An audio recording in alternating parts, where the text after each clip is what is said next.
ate the whole apple. What happened? I don't know. Allah ate it. Allah ate it. Because he was too stupid. Excuses. Thousands. Who ate the apple? What happened? I don't know. Who ate the whole apple? What happened? I don't know. Allah ate it. Allah ate it. Because he was too stupid. Excuses. Thousands. Who ate the apple? What happened? I don't know. Who ate the whole apple? What happened? I don't know. Allah ate it. Allah ate it. Because he was too stupid. Excuses. Thousands. Who ate the apple? What happened? I don't know. Who ate the whole apple? What happened? I don't know. Allah ate it. Allah ate it. Because he was too stupid. Excuses. Thousands. Who ate the apple? What happened? All right. We are live, everyone. Took a few extra minutes to get started. Was struggling with the camera, and it's still not quite right. So you'll just have to deal with me being extra white today because the exposure is not correct.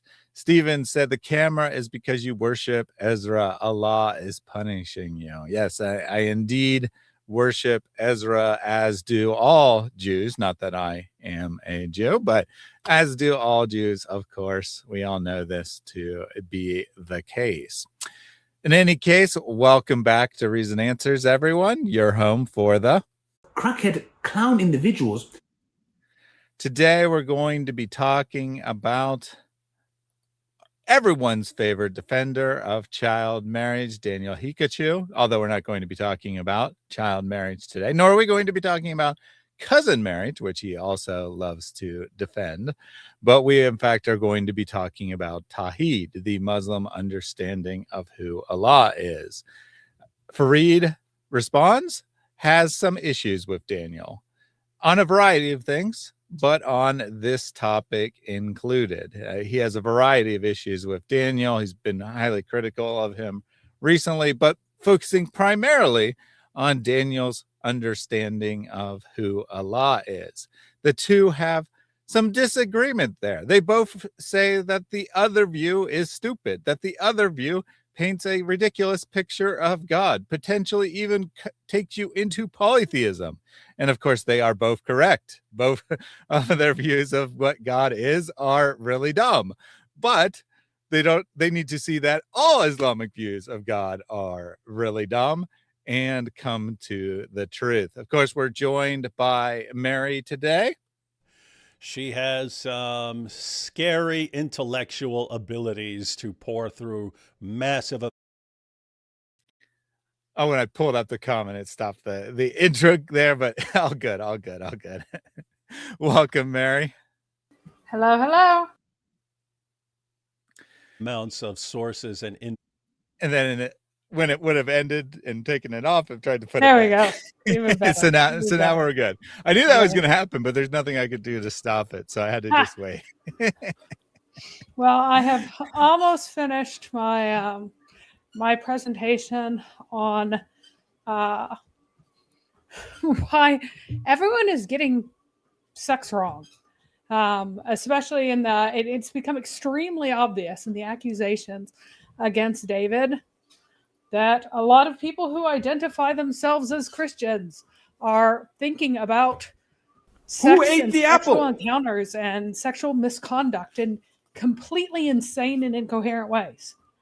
And I am planning on addressing that and pointing out how these people claim to be Christian, but have no Christian worldview and have no Christian stance, and instead lean on legal definitions and lines for what is good and what is evil, which is ridiculous. And might annoy Thaddeus a little bit with the very clear but simple understanding that laws are meant to instantiate goodness in the world. That is what the king who bears the sword, not in vain, is he who works justice in the land. And that is what powers are for, what authorities are for, what governments are for. And when they are doing right, they're doing this well. And the only goodness is God's goodness. So any other system is broken, corrupt, and disgusting. And no one, except for Christians, have access to this. So we are going to talk about that next time, and just the absolute insanity of these hysterical, screaming lunatics who their basis for David doing wrong is that she was 15, you are over this line of 18. As if it would not be wrong if he were 17. As if it would be fine then. No, it's barely worse that he is 18. Barely worse. And it would have been terrible if he had been 17. Or lunatics. And I want to talk about the lunacy of our society. That will be the topic for next time. Should be very interesting. I, of course, don't disagree with Mary on that aspect of it. She said that I might be a bit annoyed, so we'll see what might annoy me, but I won't be annoyed about her saying that, just blindly saying that whatever secular law says is what morality should be, and acting like that justice comes from the legal system. And if you don't serve justice, if you don't get justice served from the legal system, then you can't repent of your sins. The only possible way to repent is to go to jail, which is just very, very strange. Definitely don't disagree with that, but we will see. If I disagree with something else, I won't be afraid to push back against that. Challenge Mary, but it should be a very interesting conversation. There is, of course, a line. We are called to respect the laws that we live under, be a good citizen to the extent that the laws don't violate morality, because we are to be examples to the world, and part of that would be, following customs of the country and whatnot. But of course, ultimately, good and just laws should be based on God's laws, should be based on what is best for society, which is the one and the same, incidentally. So we'll see. We'll see about that. Should be interesting. Then we should all be in prison, indeed. If the only way to repent is to go to prison, then I guess we all need to be in prison. It's strange how only certain crimes count as so bad that you can't be forgiven of them, but other crimes are just fine. Other similar crimes in some cases. Any case, Just Jan said, thank you very much for whoever gifted me a membership. We have had a lot of donated memberships recently. So thank you to all those who've been giving those. We're going to have a member stream tomorrow. I was going to do it yesterday, and then I had something come up at the last minute, so I had to delay it. Already scheduled with Mary on Tuesday as per usual, so I put it on Wednesday. Tomorrow we'll do that member stream. Pinned comment there. We're going to be picking new emojis tomorrow. So I already got some suggestions from people, and I already made at least an initial mock-up of those possibilities. But if people have additional suggestions, just tag me. I'll make a note of it, and I'll get those mocked up before tomorrow so we can review them and decide which ones we want to keep. Potato Sandwich starting us off with a super chat. Sir, how can we contribute financially for your organization? They get in touch with me. And very easy, people know where I am.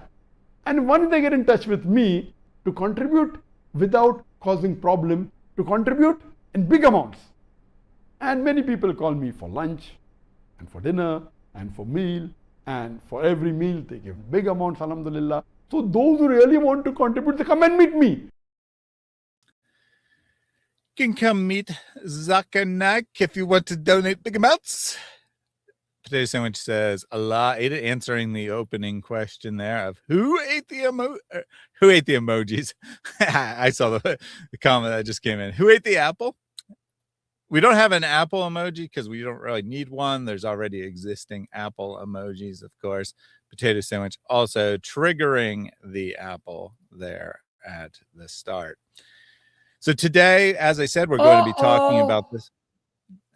We're going to be talking about this debate between Daniel and Farid. Daniel calls his position traditional Islam. Farid is a Salafi, what many of us think of as, mainstream Islam, although that's not necessarily the case. We're talking, there have other differences, but we're talking about their differences of understanding of God. In particular, we're going to watch a video which Farid says that Daniel is supporting polytheism and accusing historical Muslim figures of supporting polytheism as a result. Mary, you want to tell us briefly what their different understanding of God revolves around? Yep. I want to point out, first of all, that Salafi is the minority position. It's very popular online because they're the folks running around doing Dawah and usually converting people to Islam. And theirs is also the silliest of all the systems and the most ridiculous of all the systems, because they're the people that insist that Allah has all the body parts that are ascribed to him. They will deny that they are body parts, but they will say that he has hands and face and a shin and foot and all of these other things, and at least 3 eyes, apparently, given the grammar. And they must affirm all of these things without metaphor. Without metaphor. But then they must say that they're like nothing in the world, which leaves them in the position that if you're saying that you can't say that you can't say that that Allah has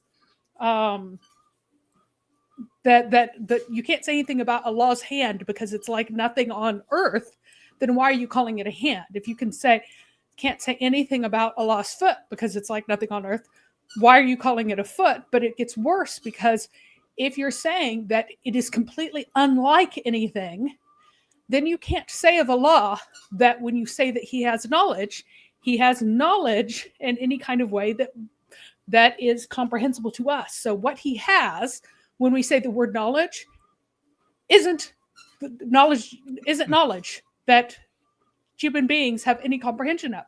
It's not a meaningful statement for us. We have nothing with which to connect it.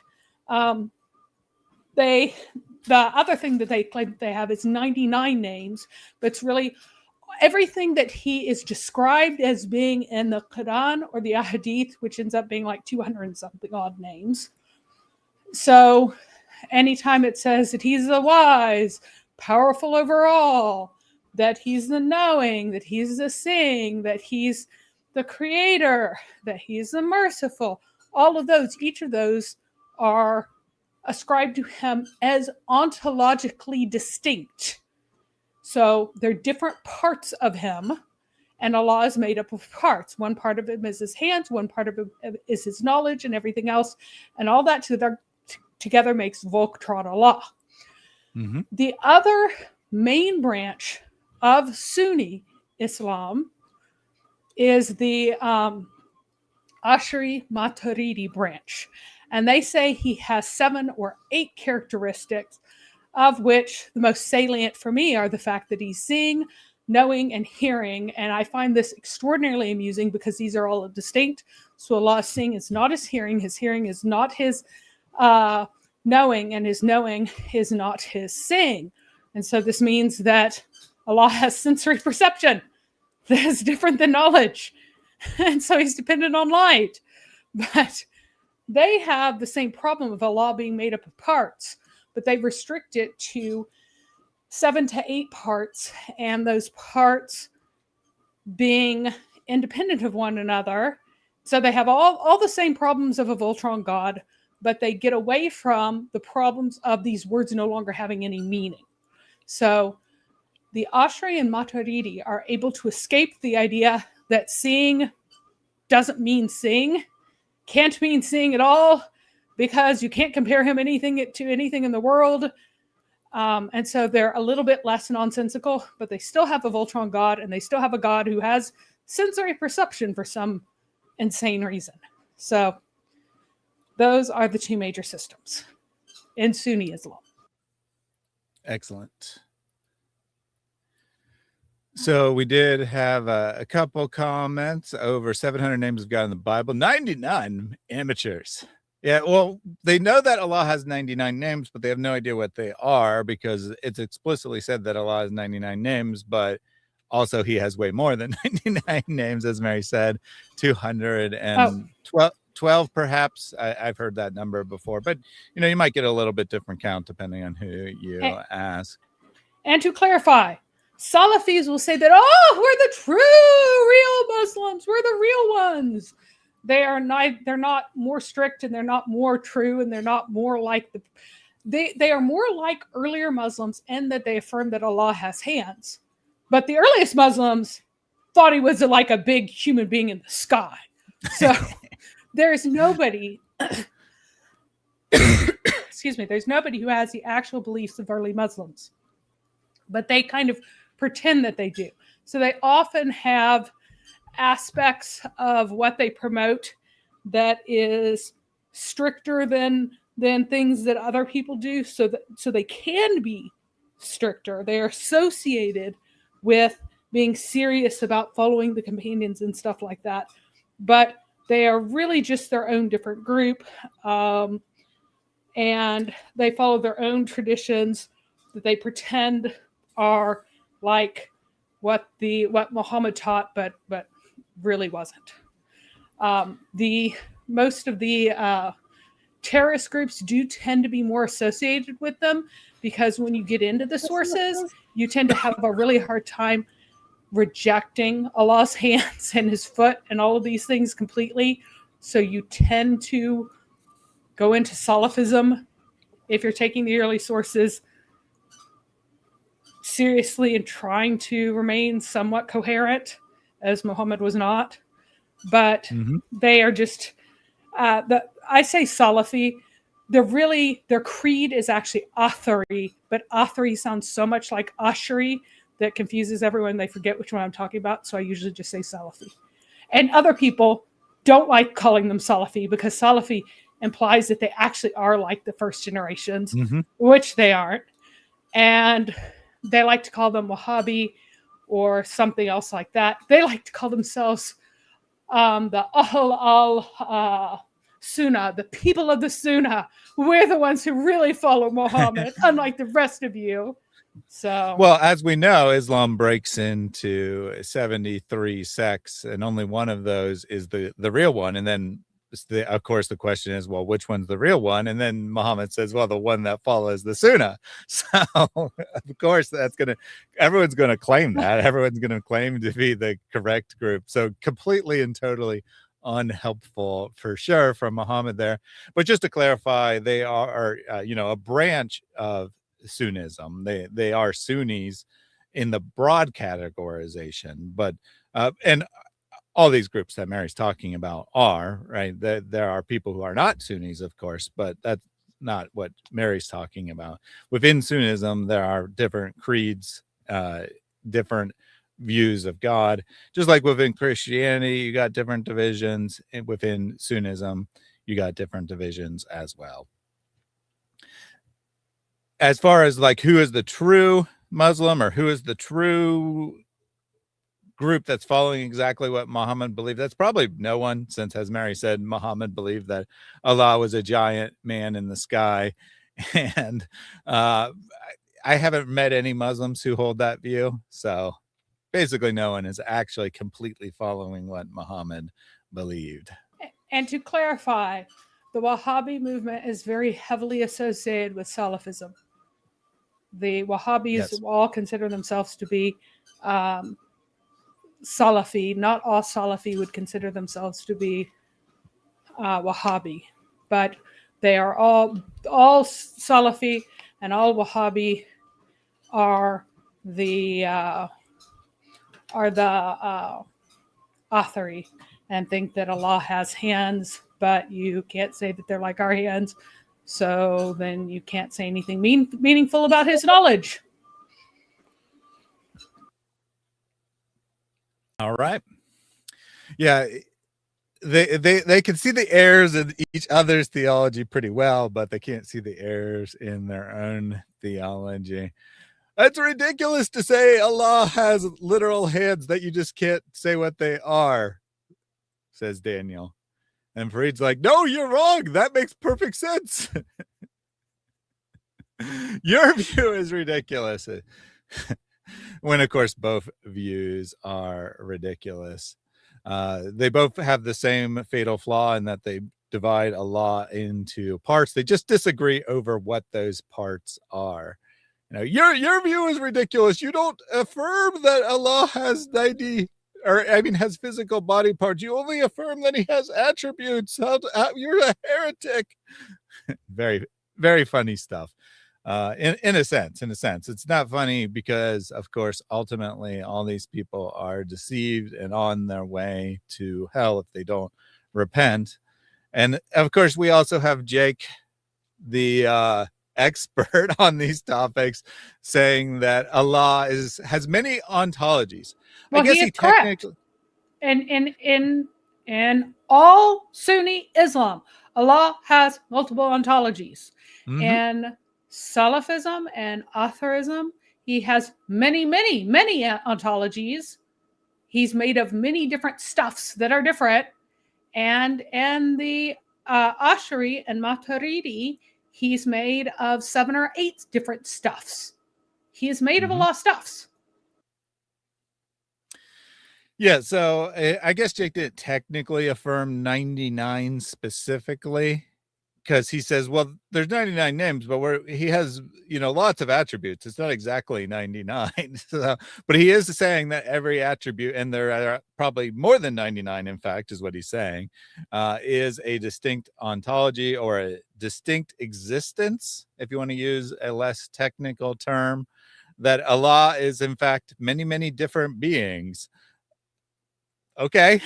I mean, you're right, Jake, you're correct. But, and this is in the context of him saying Christianity is incoherent because in his view, it consists of 3 ontologies, right? Three different existences, 3 different beings. Okay, Jake, good to know that your God is, 100 times more incoherent than your view, and keep in mind view of that Christianity. No Christians say that God, prior to the incarnation, had more than one ontology. God only has one ontology. Mm-hmm. Not the Muslim God, though. That God is very polytheistic. Yeah. As Farid's going to help us understand here. We ready to dive into this, Mary? Yep. All right.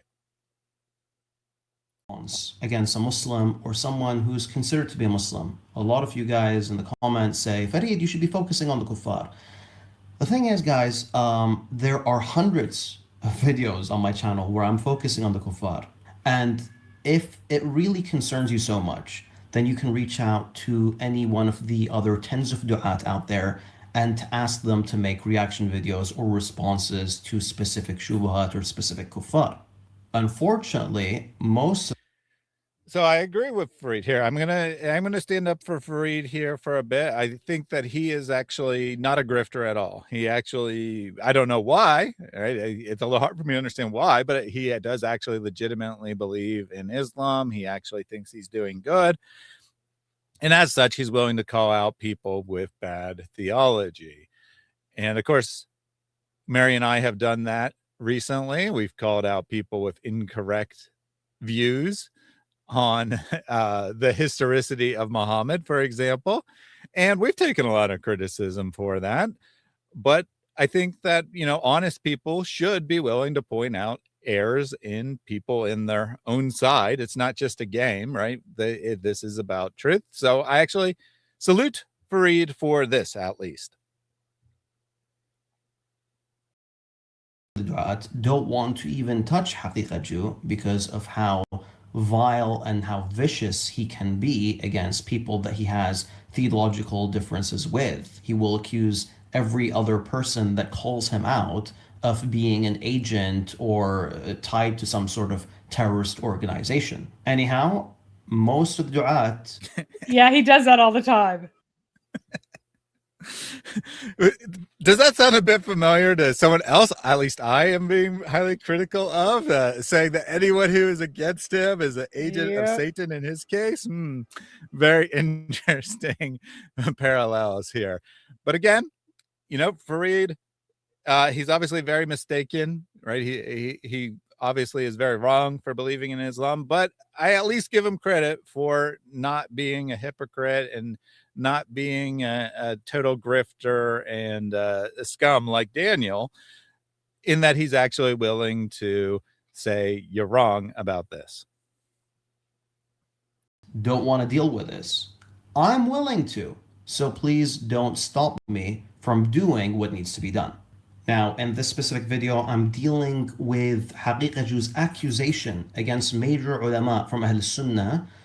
He claims that they believe that there are humans that control all the atoms in the universe. And in this specific video, I'm going to be dealing with the claim that Ibn Taymiyyah and Ibn al-Qayyim held this belief, this polytheistic belief. This is, of course, an accusation that Ibn Taymiyyah and Ibn al-Qayyim were polytheists. Haqiqatjou doesn't. So this is a very strange claim. Maybe Mary can help us out a bit. But what Farid is saying is that people are claiming that human beings control the atoms of the universe, or probably, I mean, in reality, they didn't have a conception of atoms, but control all the things in the universe, that everything that happens because of human beings. Is that actually a claim that anyone is making, or is this just a poor characterization by the other side? I'm massively confused. Can I hear that again? Because I have no idea what he's trying to say. I'm like, what are you arguing, Farid? My brain just went on vacation or something, because it hit a point and it's like, this is noise, and then I checked out, so I need to hear it one more time. All right, yeah, let's try that again. Now, in this specific video, I'm dealing with Haqiqatjou's accusation against major ulama from Ahl Sunnah. He claims that they believe that there are humans that control all the atoms in the universe. And in this specific video, I'm going to be dealing with the claim that Ibn Taymiyyah and Ibn al-Qayyim held this belief, this belief. Okay, I think that maybe he is trying to say that unless you believe in occasionalism, basically that if I drop something, it falls because Allah is recreating the universe moment by moment with the object going downwards. So nothing I do actually has any effect at all. That humans cannot be causal agents at all, unless he's arguing that. And then is saying that, if you say that humans are the cause of anything, then you're saying that they cause everything. If he's not saying that, I have no idea what he's saying. I have no idea what he's saying. That's probably what it is. It's probably a hasty generalization from saying that humans have free will to humans control everything that happens. That those are the only two possibilities. Well, they control everything, or they control nothing. Or even that humans are causal agents at all. That might be what he's trying to say. But that's dumb, Farid. That's a dumb statement to criticize anyone. Yeah, somehow I doubt that's actually what Daniel said. I think that's Farid's characterization of what Daniel said.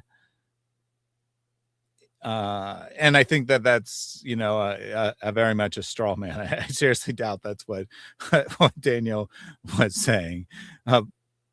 But it does get to the heart of the issue here, right? Because, I think, correct me if I'm wrong, but Farid and many in his camp would say that Allah causes everything to happen. Everything that happens is direct from Allah. There is, you have no idea what's going to happen if you do something, because Allah will determine what actually comes about. I think that's actually what the Salafi are supposed to believe too. Yeah, that's what I'm saying. That's what Farid in his camp believe, that Salafis believe. And Daniel doesn't believe that, right? Daniel believes that humans have some. I think that it's not just. I think Daniel, if he's mainstream, if he's a mainstream, or maybe he doesn't believe it either, and they're just he should both also. accusing each other. Well, a lot of Muslims don't believe it, but they're supposed to. if you're Sunni, you're supposed to believe in occasionalism. Sorry, That's what just I the meant to Sunni say is belief. maybe Daniel does believe it. I misspoke. I meant to say maybe Yeah. Daniel does believe it, and he's just accusing Farid of not believing, and I'm not quite sure. But that is what they're the debate, or that is what they're making the accusation against each other anyway. That you don't trust in Allah to do everything, right? So Daniel's saying there's people who apparently, at least Farid says, Daniel's saying there's people who believe that humans control everything, and that's incorrect. And Farid's saying, how dare Daniel accuse Muslims of that? They don't actually believe that. Very strange. But keep in mind that when Daniel is saying that people hold these views, he's usually not actually being critical. So you have to understand that when Farid's saying Daniel's accusing people of this, Daniel's saying these people agree with him, right? Daniel's saying these people agree with Daniel's position, and Farid thinks Daniel's position's polytheism. So he's saying that Daniel's calling them polytheists because he's saying they agree with Daniel, who is a polytheist, according to Farid. So it gets very confusing as to what Daniel is actually claiming. This is, of course, an accusation that Ibn Taymiyyah and Ibn Qayyim were polytheists.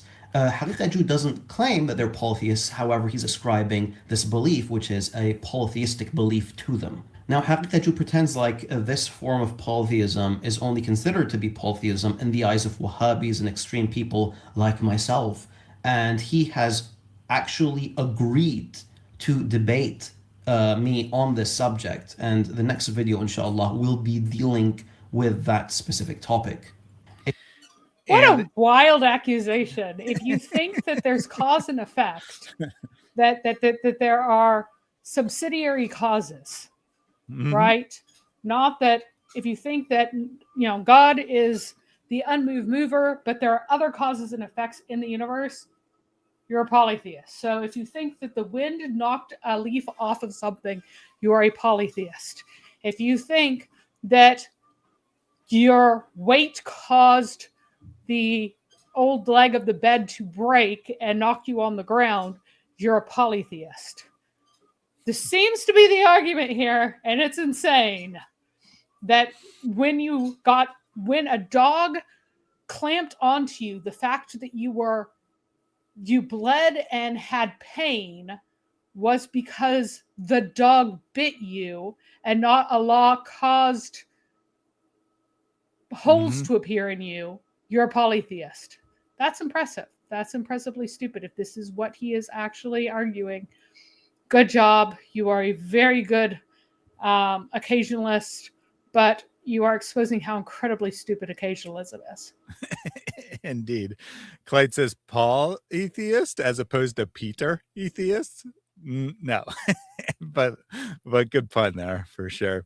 And Farid, for once when a Muslim said inshallah, it actually came true. Farid does have additional videos addressing Daniel. In fact, his last 5 videos are all on this subject. It's been a couple months since he did anything except opposing Daniel on this issue. So if you want to see more on how wrong Daniel is, check out Farid. I'm sure if you want to see more on how wrong Farid is, check out Daniel. And generally speaking, they both are correct about the other person's views being really dumb. Although in this case, Farid is trying to say that Daniel's view is really dumb because he doesn't believe that Allah directly causes everything. Okay. It's only very, very ignorant Muslims or mushrikeen that fall under the umbrella of Islam that agree with Haqiqatjou on this topic. And I have for them the greatest authority that actually agrees with. So he said it's only really ignorant Muslims or polytheistic Muslims. Well, he said that fall under the umbrella of Islam. I would like to smack him with an umbrella until he agrees that I am actually causing the umbrella to smack him. And I will stop as soon as you tell me that I'm doing this. Like, how can you accuse anyone of a crime? How can you say that a house ought to be built in a certain way if you deny cause and effect. Spectacular. I mean, like, why are we doing home inspections? If Allah wants a water heater to explode and kill you, it's going to explode and kill you.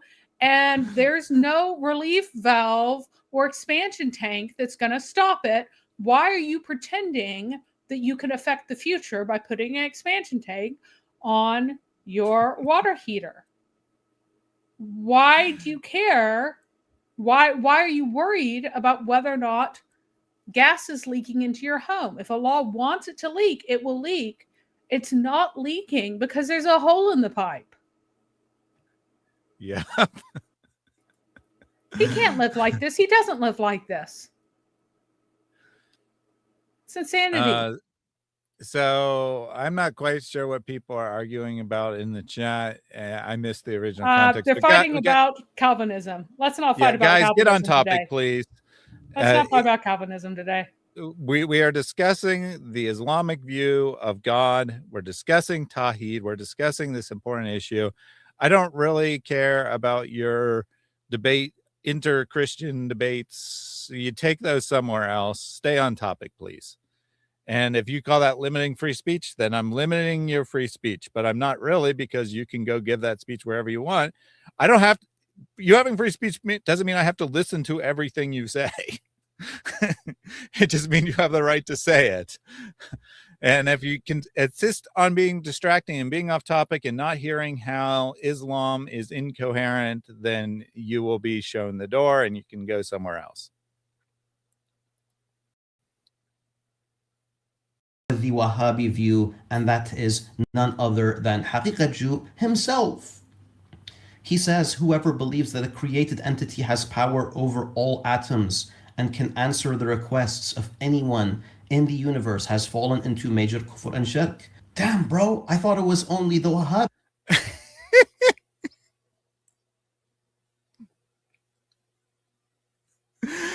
So Daniel actually did say that. I thought he was just strawmanning him, but no, Daniel actually says that there's people who believes that created entities have power over all atoms. So and answer the question. Hang on.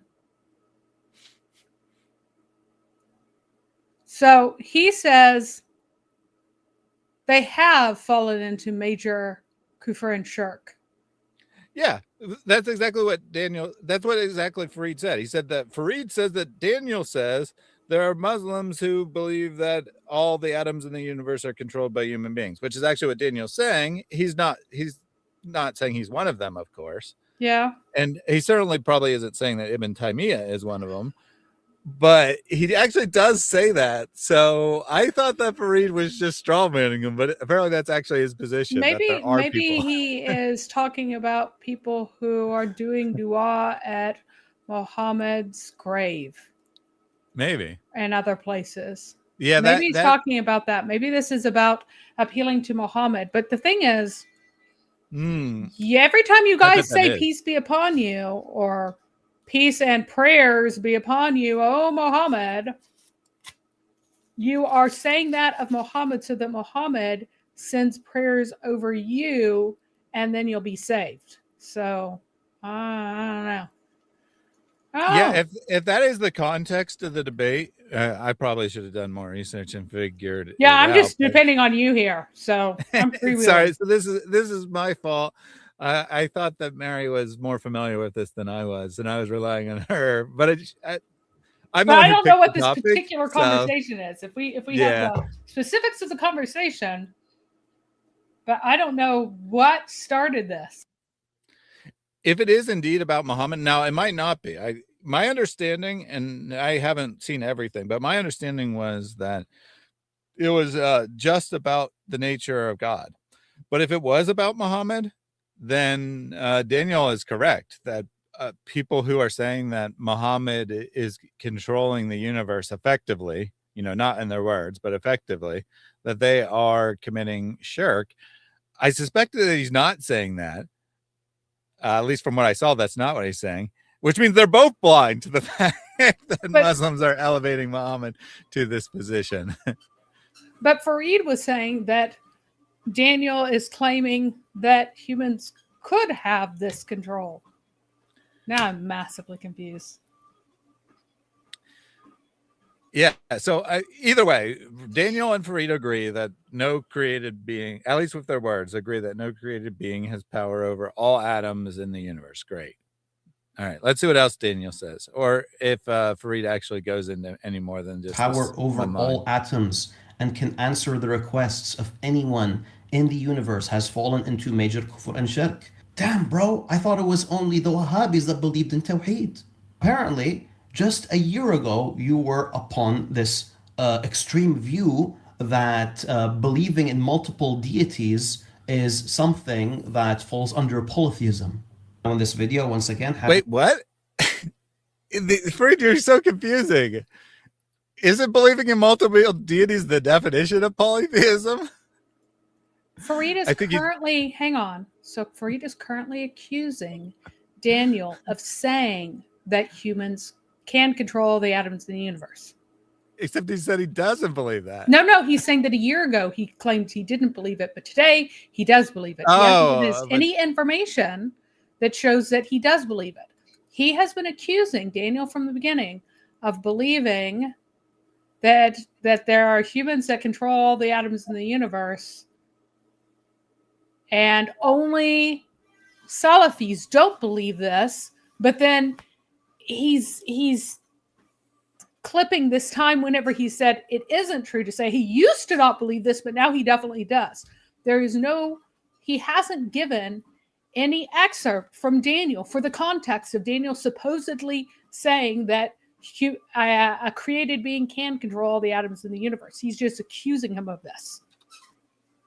He's just accusing him of this, but he's not giving the clip of what he did or said that's supposed to show that he does believe this. I'm going to try to get it. He briefly showed the whole thing. I'm going to see if it had a date on it. Haqiqatjou himself. October 3rd, 2024. So you're right. Yes, a year ago. This is Daniel's statement a year ago, which Farid is claiming that Daniel now disagrees with, and that he's now actually believing this position that he was criticizing a year ago. So you're correct there. I suspect he's not going to read the rest of this because he just wants to focus in on this statement where Daniel says that correctly, right? Whoever believes in that a created entity has power over all atoms and can answer the request of anyone in the universe has fallen into major kufr, or let's just say, since we would say all Muslims are in disbelief, major error, into polytheism. Yeah, I would say so. If you're going to say a created being can control the universe, that definitely sounds pretty polytheistic to me. But what is their definition of controlling all the atoms in the universe? What's their definition of that? What are they saying is equal to controlling all the atoms in the universe? Mm-hmm. Because again, this might just be there is no cause and effect. And the original post that Daniel's responding to is no longer available when Farid took the screenshot, so we can't actually even look up what he's responding to.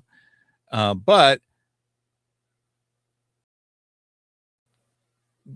Farid's accusing him of now disagreeing with this post and saying, oh, no, actually, you could do that. you can believe that. Very, very wild stuff here. He says whoever believes that a created entity has power over all atoms and can answer the requests of anyone in the universe has fallen into major kufr and shirk. Damn, bro, I thought it was only the Wahhabis that believed in Tawhid. Apparently, just... And in this part, right, that is definitely Farid being sarcastic.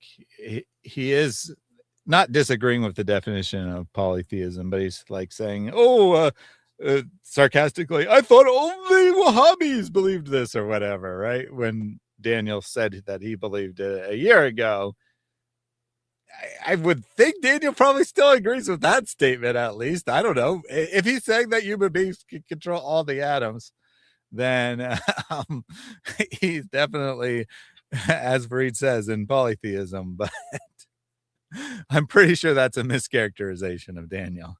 a year ago, you were upon this extreme view that believing in multiple deities is something that falls under polytheism. Now in this video, once again, Haqiqatjou is ascribing this view to Ibn Taymiyyah and Ibn Qayyim, and you see when Haqiqatjou validates shirk, he's not satisfied with just doing that, but he wants to connect it to major scholars of Ahl Sunnah. Anyhow, I'm just going to be highlighting his poor job at doing this and his desperate attempt in order to make these scholars of Ahl Sunnah appear.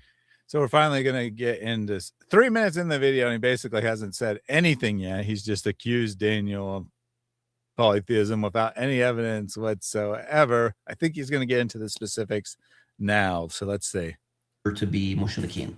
By the way, Daniel, when you do things like this, people are just going to assume the worst of you. No wonder there's folks on Twitter that are accusing you of being Shi'i, trying to attack Islam from within. The second way that Farid responds is by saying there are no Sunni scholars who believe in this doctrine of tasarruf. If they did, he says, they wouldn't be Sunni. They wouldn't even be Muslim. So I replied to Farid and provided detailed evidence of 6 major Sunni scholars who have this doctrine of tasarruf, including Ibn Taymiyyah, Ibn al-Qayyim, Tajid.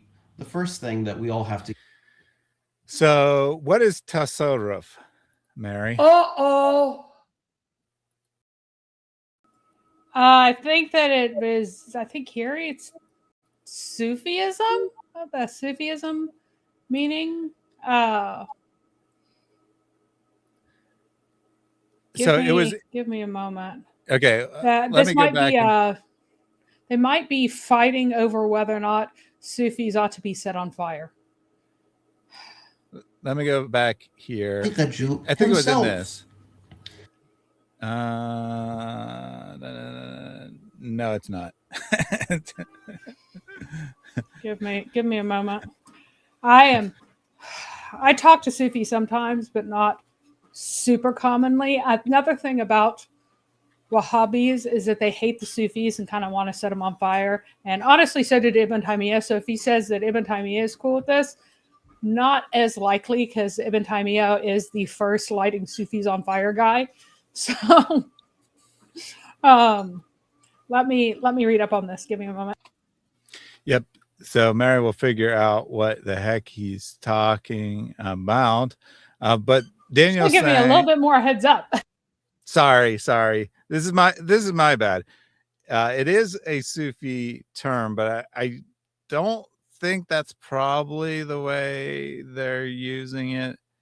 Oh no, actually this makes sense. So the knower's power of bringing events to pass by directing spiritual energy towards possibilities, normally associated with Sufis. So now I think Daniel's saying that there is a sense, right? There is a sense in which people bring about. It means manifestation, basically. It really means manifestation. Like manifesting. So I think here's what Daniel's saying, that Muslims can control the future to some degree.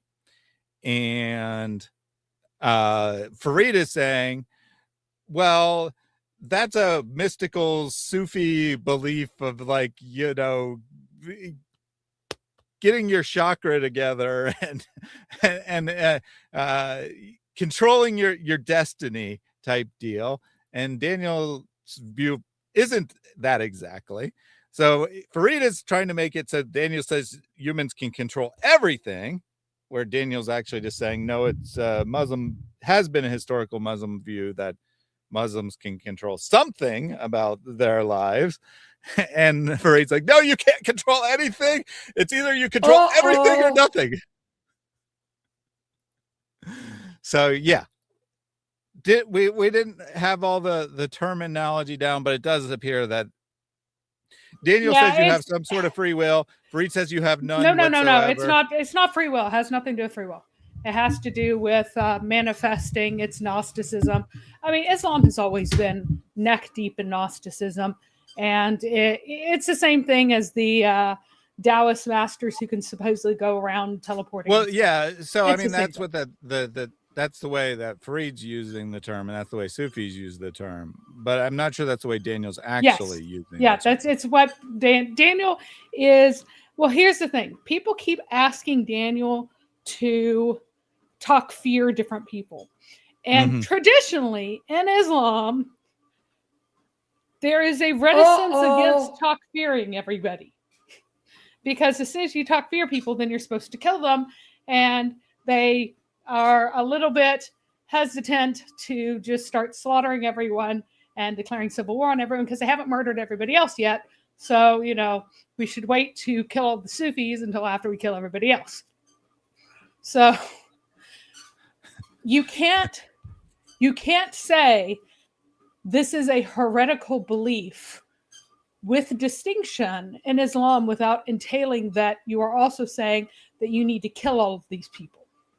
So that's why anything like a discernment ministry, so to speak, would be like one that comes with, now we need to chop their necks off. And I think that being a Wahhabi, it's like, why don't we chop their necks off? You should be saying that their necks should be chopped. You shouldn't just be saying that, that they're mistaken, but this is definitely polytheism, that they believe that they can that they can manifest these powers from God. And therefore, as polytheists, this is major shirk, then they should all be killed. And why do you keep not wanting to say that this Muslim group should be killed? I think that's really I think you're right. So, they're debating over, how, I'll avoid using the term free will, but they're debating over how much control someone has. Over it has absolutely nothing to do with free will. That was a total distraction from what they were saying. This is about manifesting. This is manifestation of Allah's names within yourself and causing things to come about. Right. But you cause things to come about through will. So it's not completely unrelated. I'm not disagreeing that it's more mystical than just free will. I'm just saying that it's not completely unrelated. I wasn't totally off base. Anyway, point being that they're debating over whether you can control your future through some mystical rituals, basically. And Farid saying that's nonsense. Daniel's saying it's not nonsense, and Muslims have historically agreed with this. And Farid's not also saying not only is it nonsense, it's polytheism, which I don't know if I would call it polytheism, to be honest, right? Just because you believe in some mystical powers doesn't mean that you think that you're really in control, right? Even if you think you can say the magic words to get your God to do what you want, doesn't necessarily mean you're controlling. They actually believe that they are manifesting the names of Allah and thus manifesting. So they are actually divinity. Like becoming Allah in a sense.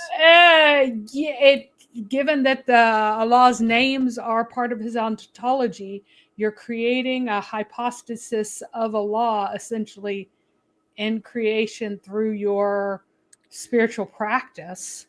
So you are like borrowing a piece of Allah. There you go. That's a good way to put it. Maybe that's what you can say, is that you're kind of pulling off a piece of Allah and applying it to your powers and then causing this to happen. And it's not like you're doing it with the permission of Allah, right? You're doing it in such a way that he doesn't have an option. Well, I mean, it's supposed to be this pathway through which Allah has given you. You're grabbing Allah's power and using it, so to speak. I mean, but you're following Allah's path to manifest the future with the power of his names. So Stephen says, yes, it's a bunch of morons, explaining why their dumb description of their God is less dumb than the other guys. Sorry, I don't normally like watching pre-watching videos that I'm reacting to. I like to give like a genuine reaction. But this one, there's too much confusing stuff. It's very difficult to figure out what Farid's trying to say. So I should have pre-watched this. So my apology on that. It is a very common tactic that Salafis use against the Ash'ari Maturidi, who are much more tolerant of Sufism. They very commonly try to point out the weirdest Sufi beliefs and go, you need to takfir these people. And then when they don't, they go, ha, you are not a true Muslim, even if they actually disagree with the practices and don't follow them. An example might be, if we import this into Christianity, let's say an evangelical goes to a Catholic and goes, what is this nonsense about burying Joseph head down to sell your house faster?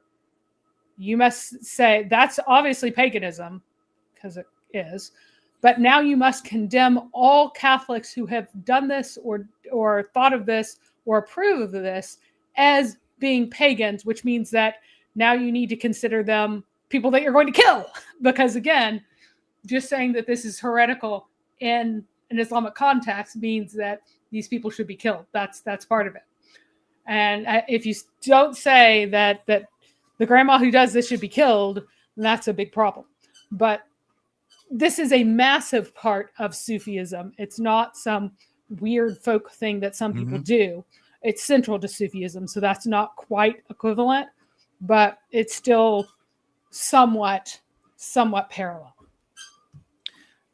So I just quickly looked at some of Daniel's tweets. It seems that Daniel's main focus is that Wahhabis, as he puts it, we could say Salafis, whatever you prefer, are like obsessed with takfiring other people. So I think basically this started on people telling Daniel to takfir, say, Sufis, and him refusing to do so.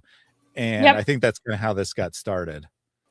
Yeah, there's this constant battle with Daniel online where people are demanding him because he calls out like all kinds of people, right? He calls out all kinds of people and says horrible things about all kinds of people.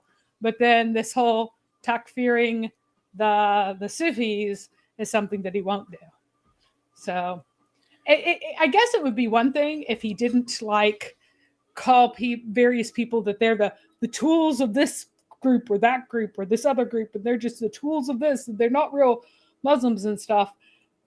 It's I think the contrast between the two, him constantly screaming about some groups. I don't pay enough attention to pay attention to who it is that he's really obsessed with screaming about, but also not calling this out. But yeah. So I think that this tweet here kind of summarizes it from Daniel's perspective. The truth is, Wahhabis have no consistent theological principles. I do not promote or teach the idea of al-tafsir fi al-Khan, which is what presumably that's what Farid's talking about here. So he says he doesn't promote it or teach it, but he also refuses to takfir people who believed it. He says, yet they takfir me for simply refusing to takfir pre-modern and modern scholars who endorse this idea. This is because I've criticized the Gulf monarchies who fund Wahhabism for building Hindu temples and developing alliances with Israel. Now that part I'm sure is not true, right? That's not the reason they're coming after you, Daniel. Meanwhile, the same Wahhabis do not takfir or criticize their own purported authorities for explicitly promoting and teaching the idea of al-tasrruf fi al-Khan, so this is exactly what the video is on, right? Because Farid's saying that he's saying Ibn Taymiyyah, for example, believed in this, and thus he's saying that Ibn Taymiyyah is a polytheist. Daniel's saying this idea I don't agree with it, but it doesn't make you a polytheist. And by the way, Ibn Taymiyyah also agreed with this idea, even though I don't. And that's why Farid is saying that Daniel is calling Ibn Taymiyyah a polytheist. So hopefully that brings some clarity to what we're talking about. Oh, and I was slightly right about some of my guesses before. So Ibn Taymiyyah, like again, given that he was big on setting Sufis on fire, I really doubt for manifesting Allah's, claiming to manifest Allah's attributes in themselves.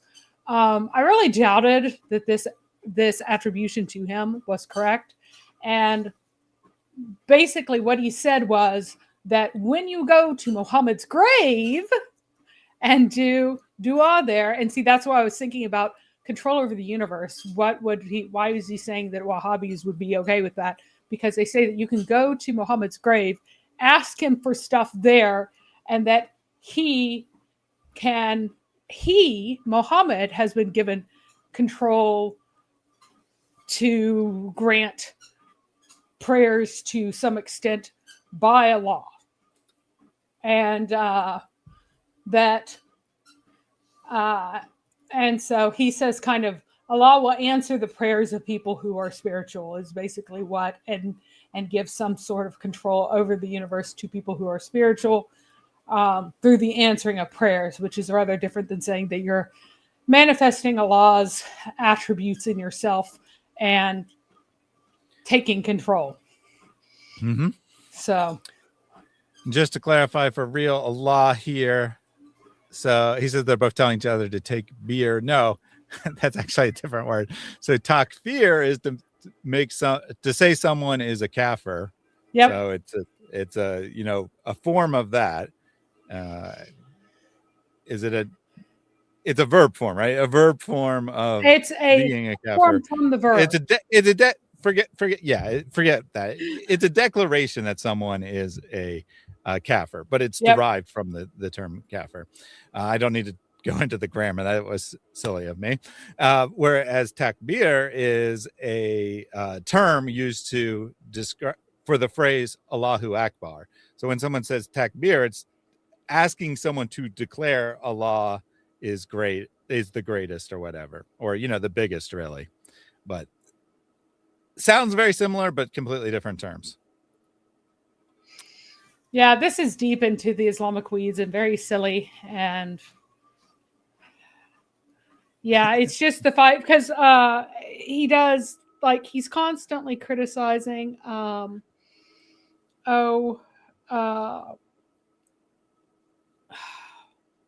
what is the country? Qatar, and he criticizes the KSA all the time, their leadership, and that. And when he criticizes them, they start screaming, "You need to takfir the Sufis." He's like, "I won't takfir the Sufis because there are different types of kufr, and this is not a kind of kufr that is a major kufr that gets takfir." That's basically what's going on. Yeah. No, he does reject Salafism. He is not a Salaf. Or he's never I don't know been about a just Salafi. lately. I don't know if he's ever been a Salafi. Yeah, I don't think he's ever been a Salafi. But He yeah, probably Daniel doesn't want definitely to get rejects spanked really, really, really, really, really hard in debates. And because that is what happens when you're a Salafi, because your religion is incredibly stupid. And if you try to make any kind of debate based on what your God is, you just get wrung to pieces and put through the wood chipper at this point. So that may be why he's not interested in it. We got New Age Islam before GTA 6. Well, it's actually a lot of this New Age nonsense is coming from the East, from Islam, from these other places where Gnosticism survived. Gnosticism was an early informant of Islam in terms of the cultural stuff that was stewing around still under the surface, and it found a very happy place in Islam extremely early on. Yep, as Mary's saying there, Sufism is not like a new creation or a modern movement or something. It's been right there beside other ideas, basically since the beginning of Islam. All right. Let's get back Daniel to... isn't a Shia. He's a Sunni. He is Ashari or Maturidi. I don't know which one. I don't know whether or not he cares. Most people don't care. They're just not Wahhabi. Yeah, that's correct. He's not a Shia. They're calling him... I know this whole thing's been super confusing, but if you take nothing else away from this, Salafism is not equivalent to Sunnism. Sunnism is much broader. Because a lot of people think that the Dawah guys, who are basically all Salafis, represent all of Islam, or that this is the only true kind of Islam. Well, there aren't any true kinds of Islam, but you know what I mean. that anything else is like heresy and a fringe sect, and that's not true. Salafis are not the majority of Muslims globally, even though they are the majority of the Dawah guys. All right. Let's try to see what Farid is saying here. I did rewind it a little bit. I was jumping around to find stuff, so I'm sure we are at least this far, but we're definitely a little further. So be a little bit of repetition here. Daniel, when you do things like this, people are just going to assume the worst of you. No wonder there's folks on Twitter that are accusing you of being Shi'i, trying to attack Islam from within. The second way that Farid responds is by saying there are no Sunni scholars who believe in this doctrine of tasarruf. If they did, he says, they wouldn't be Sunni. They wouldn't even be Muslim. So I replied to Farid and provided detailed evidence of 6 major Sunni scholars who have this doctrine of tasarruf, including Ibn Taymiyyah, Ibn al-Qayyim, Tajid. The first thing that we all have to keep in mind is this. If Ibn Taymiyyah or Ibn al-Qayyim held this belief, then they would be mushrikeen. It doesn't matter who says it. You can't hide behind the names of major scholars. We will happily accuse them of shirk if they said... Well, I mean, he is actually correct there. It's funny because, like, you know, these figures are very highly influential. They have a very high, what they believed has a high degree on what Muslims believe today. But Farid is also correct that just because someone is famous doesn't mean they couldn't be a polytheist. They couldn't be mushrikin, as he says. Yeah, but if no one noticed this, right? No one had a problem with it at a time. Doesn't that tell you something about Islam, like inherently being okay with polytheism? Yeah. He's going to, of course, say they don't believe this, but... And I don't think it's actually fair to say that they... whenever you use a certain... Okay. It's like saying, do you believe that you should pray to saints who are dead for intercession? Then you might go, well, so-and-so Protestant leader said that you should have various, you know, your friends and your relatives give intercessory prayers for you. They use the word intercession. It means the same thing. Like, gotcha. You're playing word games at this point. They're not actually the same concepts, but it would mean that there wasn't any authenticity in it. There's 2 possibilities, of course. One is that Daniel is distorting what they believed, or the other is that Muslims at the time had no problem with this. And Farid's... Well, most Muslims at the time didn't have any problem with it because Sufism was very, very common. Like by the time Ibn Taymiyyah ran around, you know, the Sufis had been bopping around for a good long while. So just as a simple point of truth. John Wilson says that he's mushroom keen, especially when it's with pork. I'm mushroom keen too. Mushrooms are awesome. My kids are all just wrong. I brought them up on mushrooms. They turned their back on the mushroom ways. And it's very disappointing. Very disappointing. They're apostates from mushroom eating. They are. What your beloved Sheikh said, yeah, Daniel. But now let's get to these quotes and put Daniel in his place. Farid refuses to call these scholars 5-star mushriks, but he also won't explain how they wouldn't be 5-star mushriks according to the very same standards he applies to Sheikh Saleh. Oh, and by the way, guess which other scholar mentions the doctrine of tasarruf fil kawn?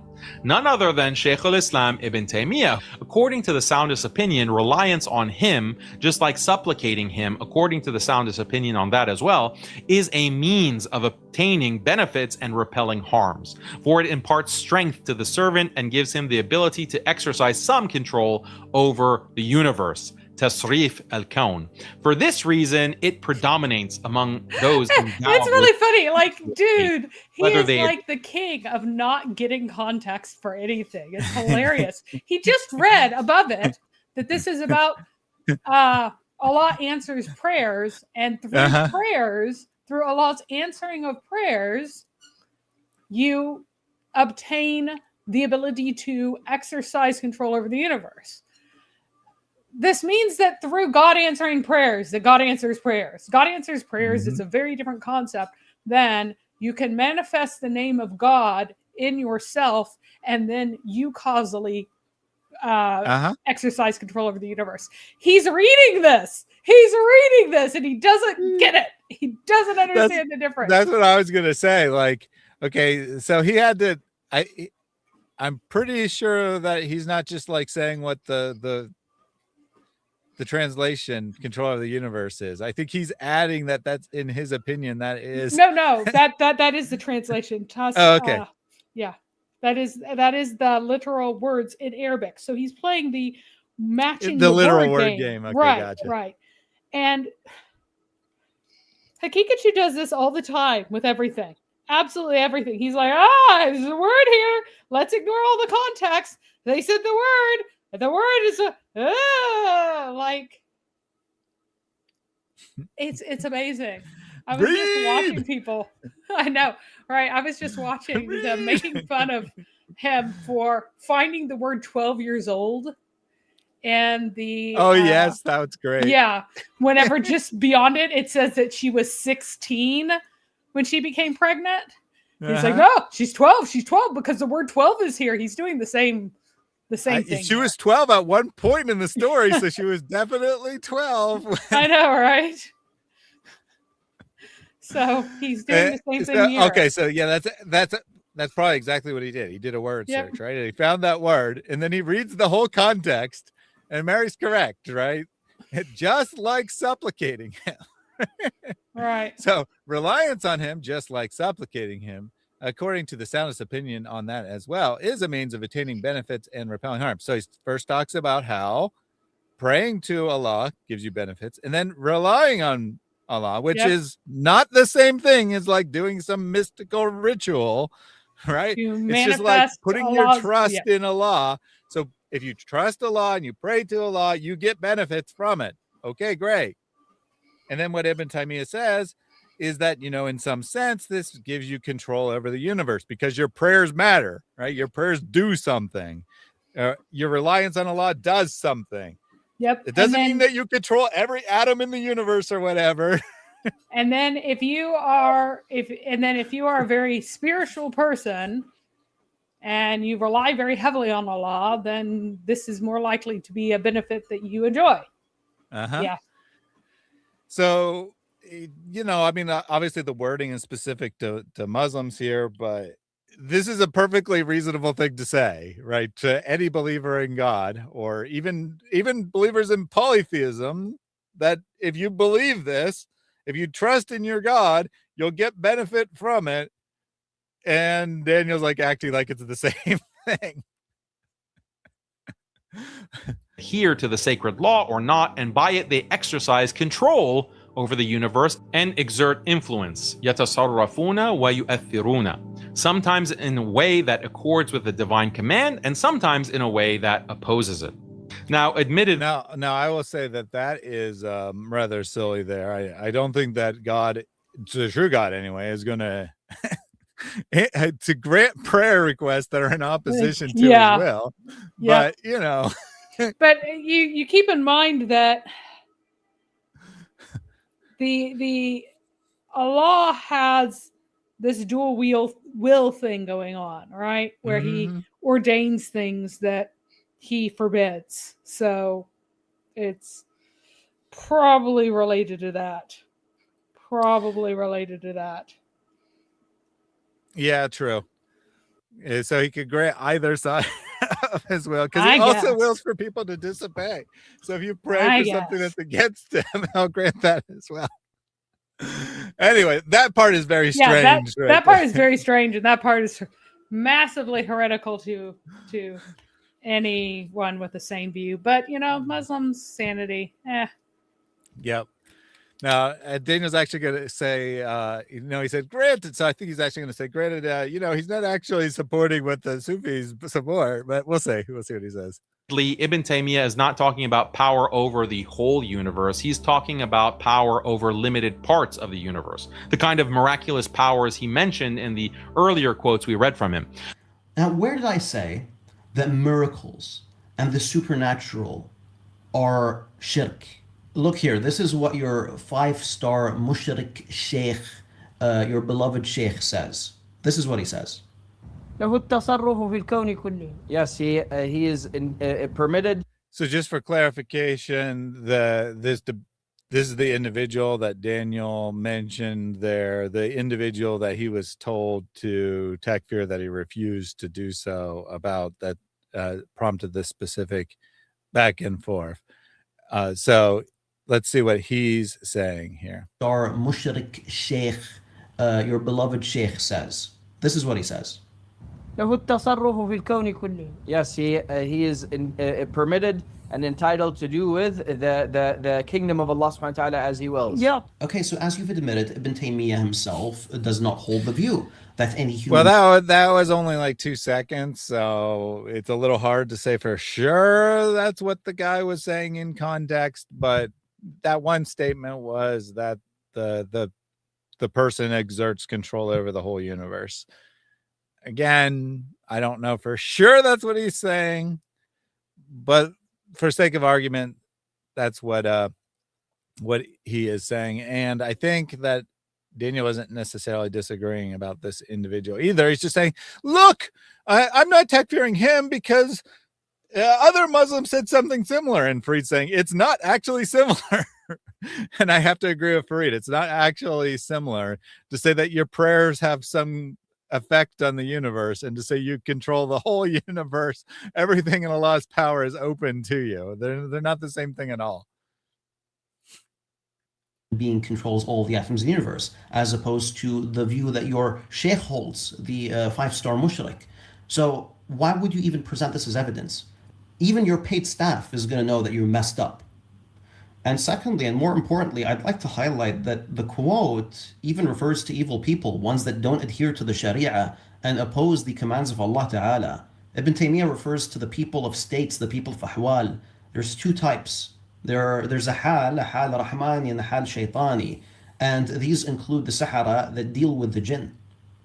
So the only thing that Haqiqatjou found was a quote from Ibn Taymiyyah speaking about the righteous salihin that have karamat and Sahara that are able to perform the supernatural. Every Muslim believes in miracles. Every Muslim believes in sihr. It's your pagan sheikh, the one that you keep defending, not Ibn Taymiyyah. It's your pagan sheikh that says that a human controls all the atoms in the universe. Yes. But let's move on to Ibn Qayyim. One of the topics that Ibn al-Qayyim explains in his book about the soul is the power of dead prophets and awliya. According to Ibn al-Qayyim, the souls of the dead become more powerful once they're released from the body.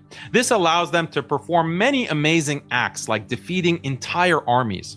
Ibn al-Qayyim also explicitly describes them as exercising some control over the universe and uses the term tasarruf. Ibn al-Qayyim writes, "It should be known that what we have mentioned regarding the state of the soul differs according to the soul's strength or weakness, greatness or smallness. A mighty and great soul has access to things that lesser souls do not. You can observe how souls differ vastly in this world in terms of their qualities, powers, speed or slowness, and God-given assistance.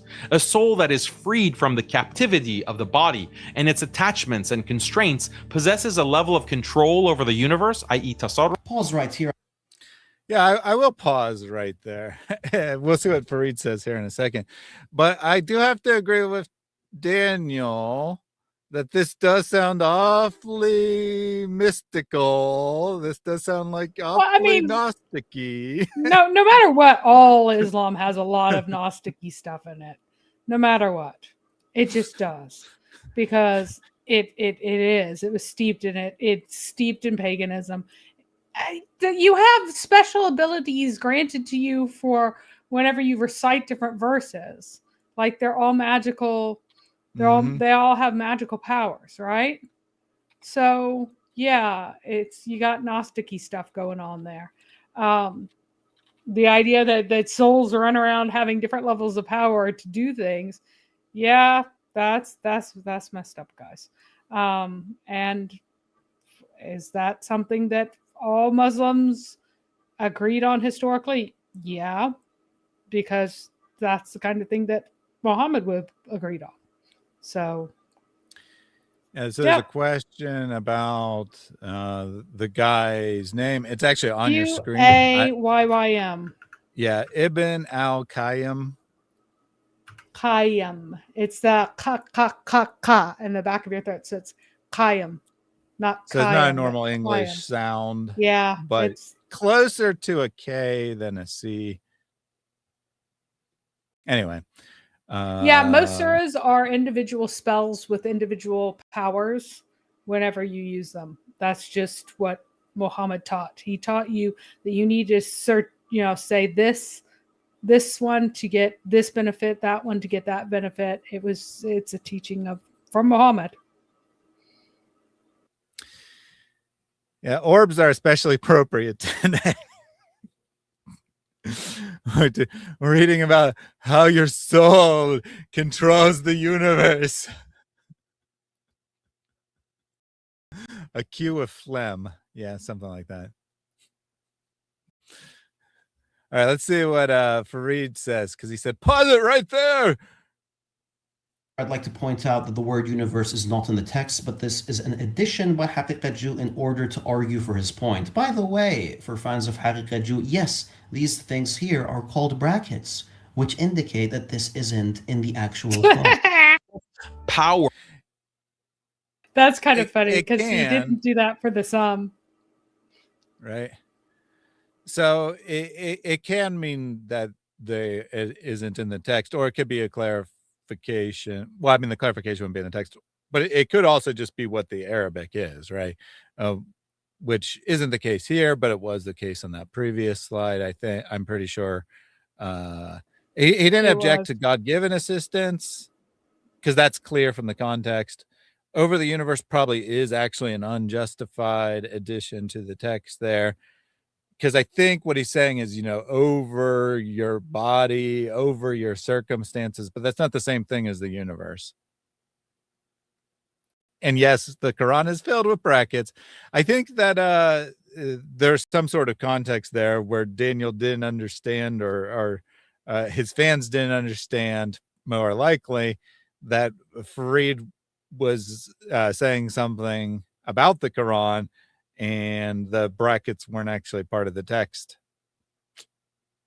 Because it happens all the time with the Quran. For some reason, the perfectly clear Quran needs tons and tons of brackets to clarify what Allah actually means.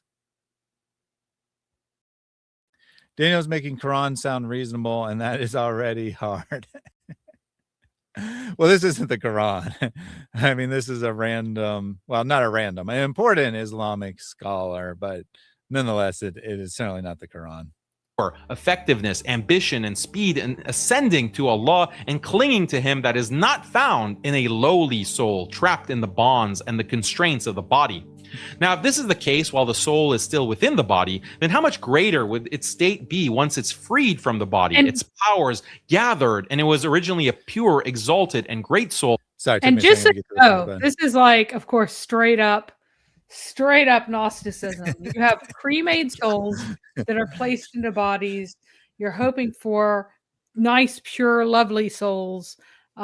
This was very common in Jewish belief and the rabbinical belief, because the rabbis were very infected by Gnosticism after they separated from Christianity. There had been some certain levels of Gnostic influence prior to Christ, and it really took hold among the Jews after Christ, after they denied Christ. Yeah, that's a good point. There's plenty of Jewish Gnosticism that's influential on early Islam, influential on Muhammad himself, perhaps. But also a lot of this stuff just it comes out of other things. This doesn't really have anything to do with Muhammad. As far as I know, Muhammad never said anything about your soul transcending your body and Well, I mean, exerting. he did talk about the souls are pre-made and then they are placed into bodies, and the entire idea.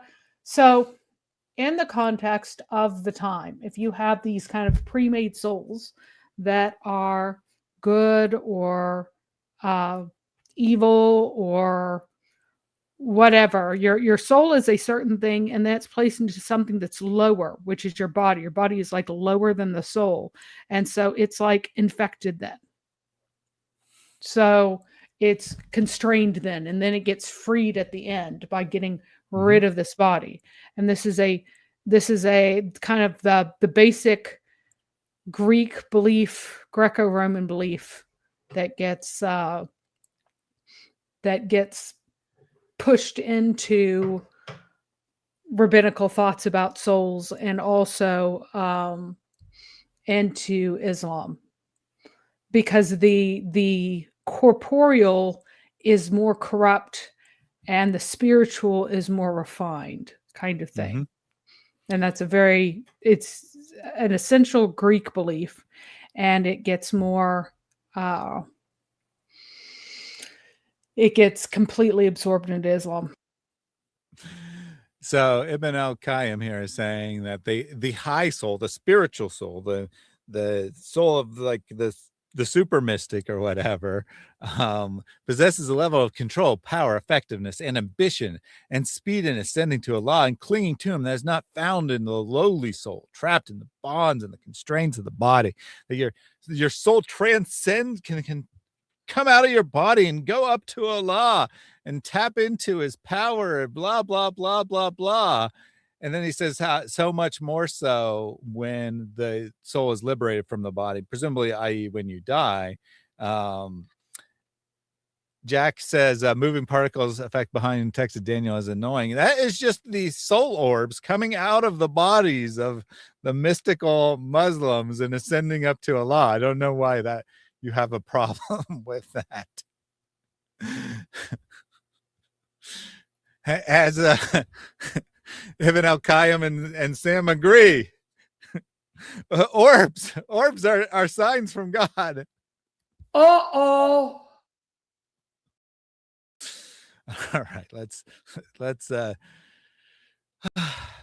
get through this. With high spiritual ambition. Such a soul, after separating from the body, has a different nature and performs different types of actions.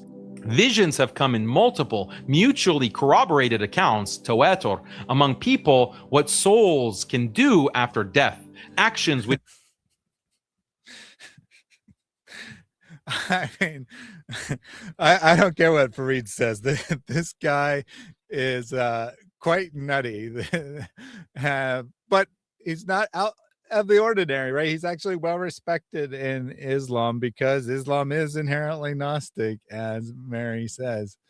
People have had visions of this. They've seen it. They know it's true because they had visions of it. They could not perform while connected to their bodies.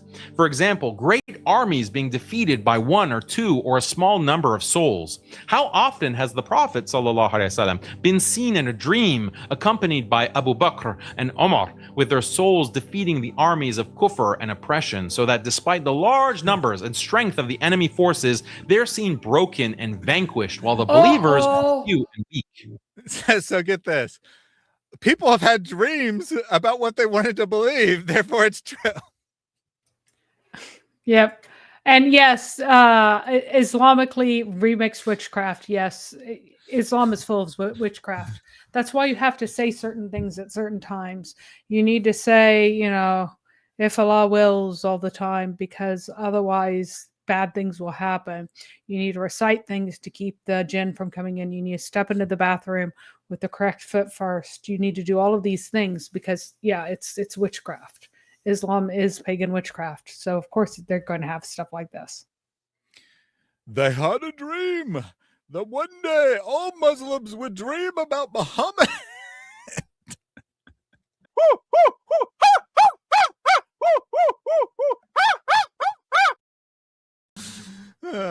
Man, It almost makes the Muslim apologist look intelligent in comparison. And keep in mind, Daniel's citing this, right? Daniel's choosing to cite this. And now Farid's going to have to defend this. So once again, there's nothing here that Haqiqatjou is presenting from Ibn Qayyim.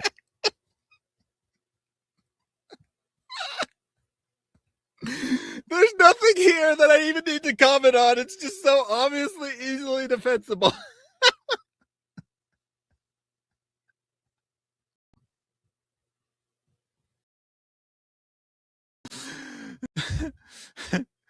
I mean, he has no problem with this. Well, I mean, why would he?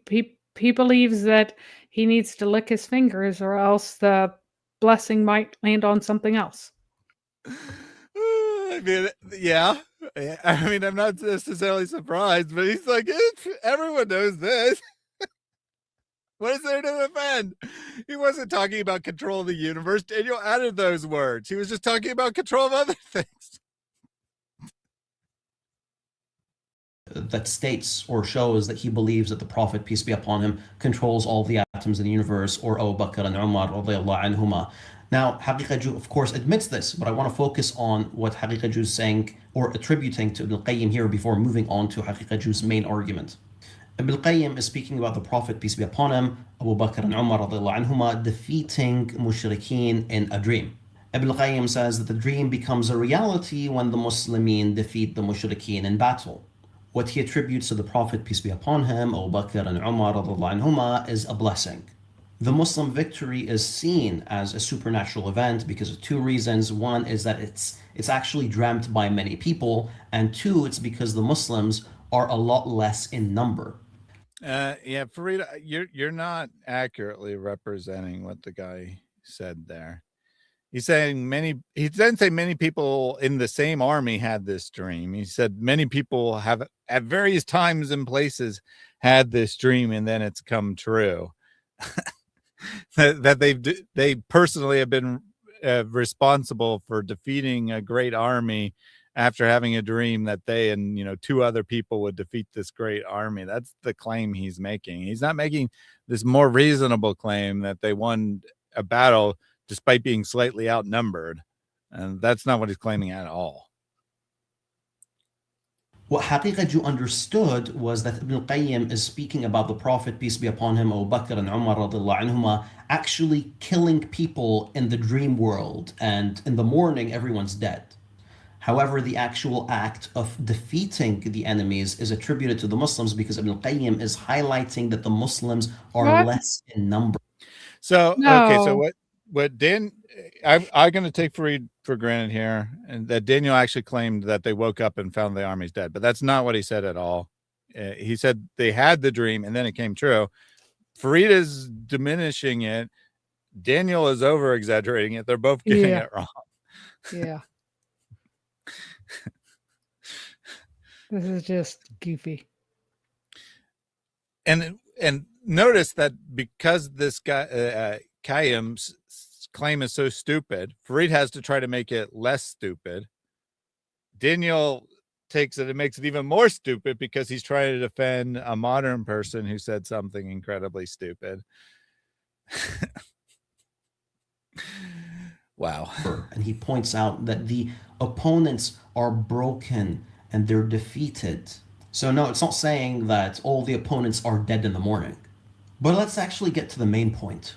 So to recap, the ultimate point here is that the concept of tasarruf is well represented in the Sunni scholarly tradition, and even with some major Hanbali authorities that Wahhabis claim to follow, like Ibn Taymiyyah and Ibn al-Qayyim.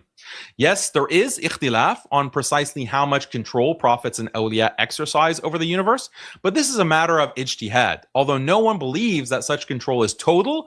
Oh, so they don't have complete control over the universe. In fact, there's nothing to indicate that Ibn Taymiyyah.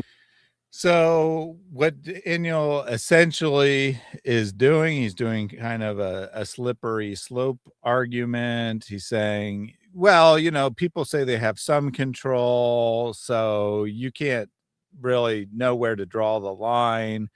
If historical Muslims have said this, and it's been viewed as acceptable in Islam. How dare you draw the line now and say this guy has gone too far? But just because it's hard to draw a line doesn't mean there isn't a line, right? That is a logical fallacy. Just because it's hard to tell the difference between, you know, something that is too far and something that's, you know, just below the line, or just below the line of unacceptable and just over the line of unacceptable, doesn't mean there is no line. So Daniel's essentially saying there, we can't really draw a line. We don't know. And that's not accurate.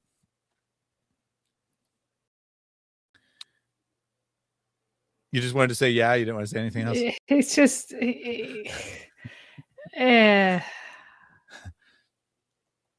like, I mean, as a Christian, I wouldn't phrase it this way, but I mean, I could say that I have some control over miracles by praying to God and asking for a miracle.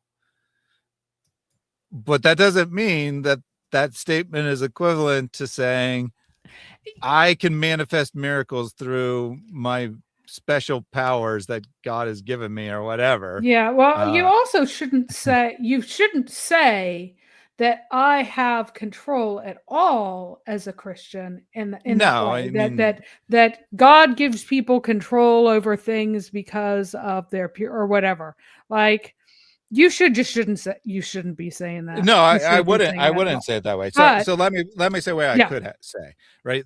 That my prayers have an effect on the universe, right? That my prayers have a purpose. They actually do something. I can say that as a Christian. Yes. But that's not equivalent to saying that God does my will.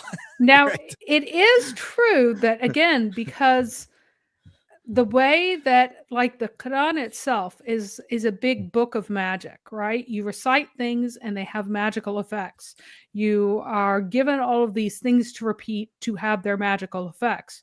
Because of this deep involvement in magic that's in Islam, and Islam is so tied up in magic and the idea of magical powers, that necessarily creates an environment in which you're treading on the edge of having this kind of authority by default because of the structure, because of the belief system. And I will grant that to Daniel, but that's not saying anything good about Islam there. Yeah, that's kind of witchcraft no good.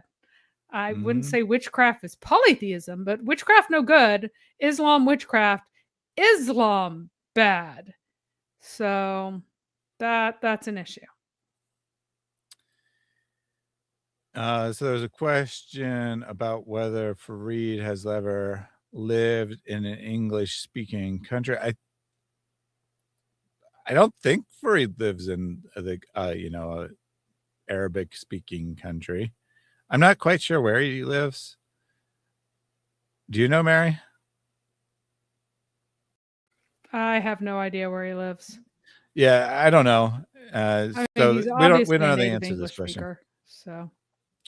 But I think that, he lives in America or the United Kingdom or another English-speaking country. I'm pretty sure that he doesn't live in an Arabic-speaking country, but I'm not 100% certain about that.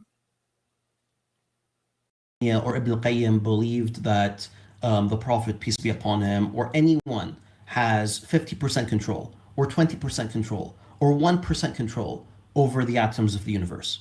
Even if we accepted Haqiqatjou's understanding of what Ibn al-Qayyim is saying, that the Prophet, peace be upon him, has the ability to kill people in their dreams, that's 50% of Allah's power? Subhanallah.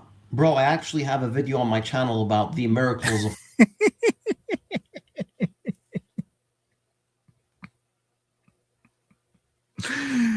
So I'm pretty sure I'm understanding the sarcasm here correctly. He's saying, like, even if it was Muhammad who was killing people in the dreams, well, first of all, that quote didn't have anything to do with Muhammad, near as I could tell. It was that the person themselves, like, exerts this power directly from Allah, not through Muhammad, as near as I could tell. But anyway, the joke was like, so killing people is 50% of Allah's power, implying that, you know, Allah's a lot more powerful than just killing people. But practically speaking, isn't that pretty much the only thing Allah does? Is empower Muslim armies to kill people? I mean, what other benefits has he brought to the Ummah? Well, remember, he keeps the jinn from getting your blessings, and he keeps the jinn from peeing in your ear, getting in your house, or riding on your penis. So very important things. I guess maybe it is less than 50% killing. After all, didn't we do a stream on that where Daniel said that Islam is only 5% killing, and we agree? Yes, that was hilarious. That was hilarious. Look for the other 95% of Islam if you want to get the summary version of that live stream. It was clipped down. You know, like, I mean, a third of the time they're sleeping. So already you got that. And then the biggest chunk, I think, was on, you know, the day job of robbing people. So very little. We agreed only about 5% of Islam is actually actively killing people. There was many things. Very about silly that. stream.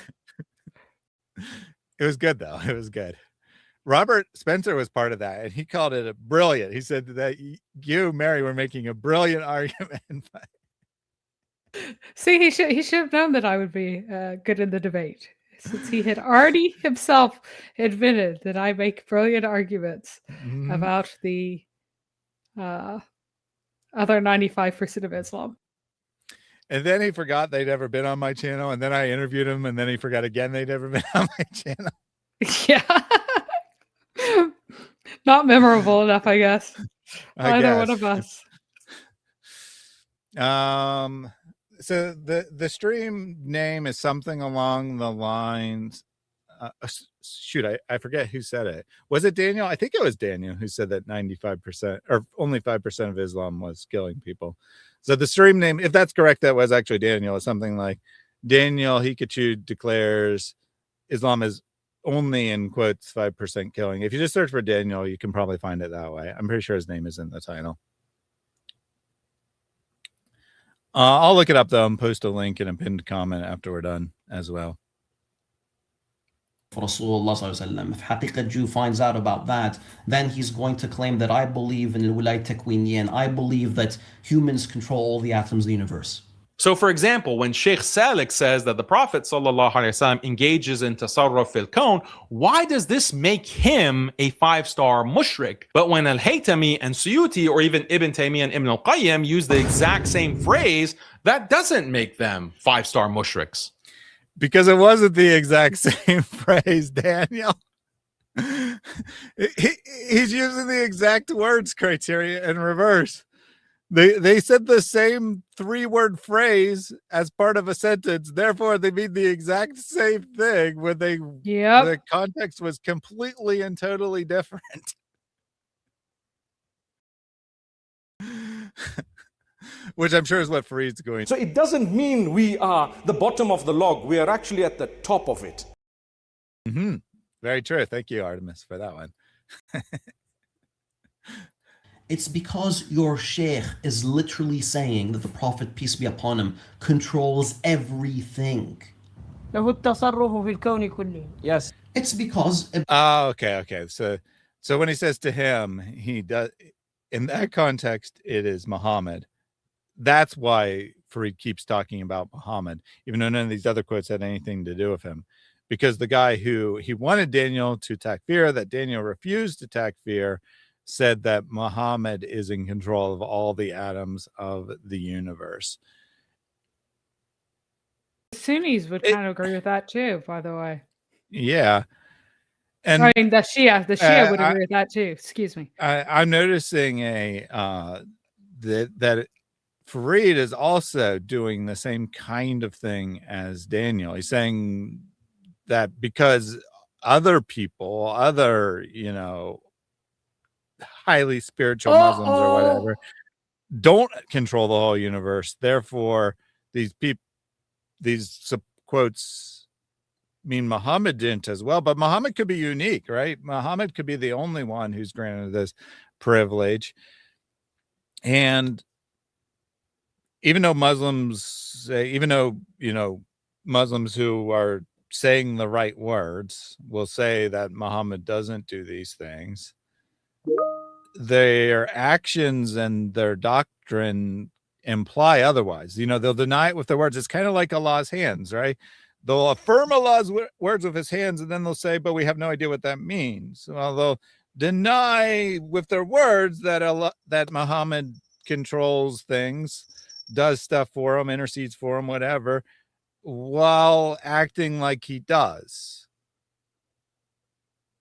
So Allah absolutely does, or excuse me, Muhammad absolutely does intercede for everyone, because that was stolen. One of the many things that was stolen from Jesus is the role of intercessor, because Muhammad got really jealous of Jesus, and the end of his career is really marked by his jealousy of Jesus and Jesus's special position that he tried to take a lot of it. I know. So they're supposed to affirm things with their lips, but then the doctrine and their actions say otherwise. So this sheikh that Farid doesn't like, he goes further and explicitly states that Muhammad is in control, and Daniel refuses to takfir him. But actually all Muslims act like Muhammad's in control, right? They act like maybe not every atom in the universe or whatever, but in control in the important ways. Like maybe he doesn't cause that atom to move that direction at that exact time, like that free atom floating in space or whatever, but they act like he controls the important things. Well, I mean, the reason that you do Dawah, the reason why you say peace and prayers upon Muhammad is because if you don't say that, you won't be saved. So, yeah, I mean, that's super important. Yeah. Right. It's actually Orthodox Sunni doctrine that the superlatives after Allah's names are optional, but the ones after Muhammad's name are mandatory.